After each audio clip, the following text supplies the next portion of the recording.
आज 9 अप्रैल को हुई कटौती के बाद यह 6% पर आ गया है। जब हम बैंक से लोन लेते हैं और उसके ऊपर हमें ब्याज का भुगतान करना पड़ता है। इसी तरह से बैंक को कोई जरूरी कामकाज निपटाने के लिए पैसों की जरूरत पड़ती है और ऐसे में बैंक भारतीय रिजर्व बैंक से लोन लेते हैं।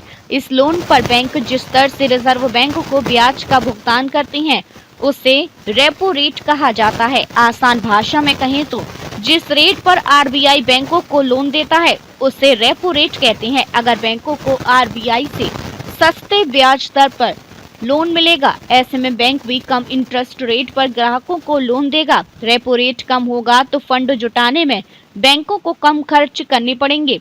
वहीं रेपो रेट बढ़ने पर बैंकों को पैसे जुटाने पर अधिक खर्च करने होंगे। नतीजतन बैंक ग्राहकों को अधिक ब्याज दर पर लोन देंगे। रेपो रेट को एक बेंचमार्क की तरह से समझा जा सकता है। रेपो रेट कम होने पर home loan, car loan, personal loan पर इंटरेस्ट कम हो जाता है। जब इंटरेस्ट कम होगा तो सीधी सी बात है कि इसका असर ईएमआई पर पड़ेगा और आम आदमी पर ईएमआई का बोझ काफी हद तक कम हो जाएगा। रेपो रेट एक ऐसा शक्तिशाली टूल है जिसका इस्तेमाल रिजर्व बैंक स्थिति के हिसाब से करता है।